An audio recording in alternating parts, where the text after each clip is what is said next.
Oh, what's up mga kabarubal? Nandito tayo uli sa ating Balik Alindog program. Takbo hanggat may lupa.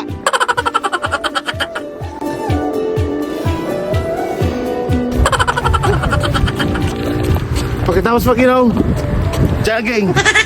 Pagkatapos mag-jogging, kakain. Wala rin. Bilisan mo.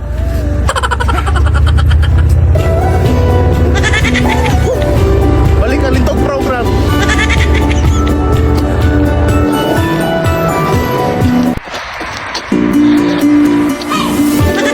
Ay, hindi ko katakbo ang isang bata. Iwan na iwan. As din lang may bike lane. Bike lane. May tao lane.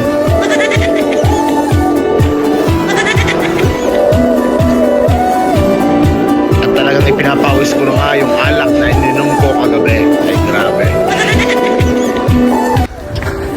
Sama pa eh. Yung asawa ko hindi na makatakbo. Gusto na yata bumalik. Pakita ko lang sa inyo. May ilog dito. May ilog.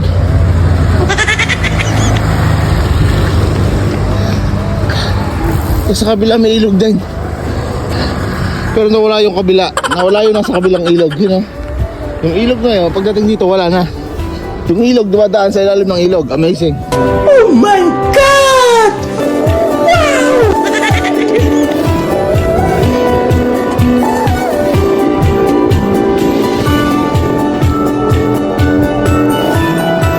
At sa puntong ito, ang aking pagtakbo ay hindi ko na alam ang aking gagawin dahil nagdidilim na ang aking paningin para na ako mahihimatay.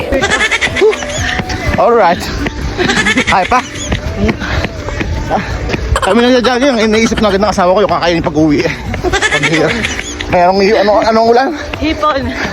Sausaw sa limonet. Asin. Kanin. Wala rin. Wala rin ang jogging.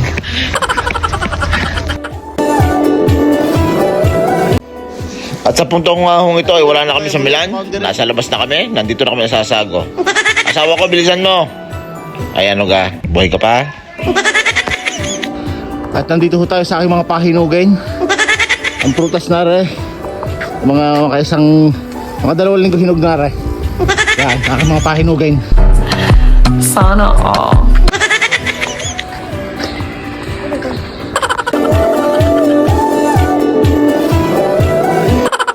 At sa puntong ito ay sapilitan na ang paglakad at pagtakbo. Napakasakit na ng tuhod ko.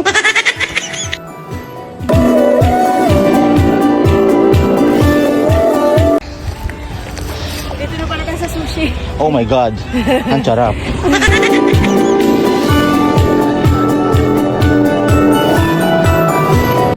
Kainan. Woo! At pagkatapos nga ng isang oras na jogging, hindi kami napadpad. Ay talaga, matalinong pusa rin. At dito na po nagtatapos ang aming jogging tsaka walkathon.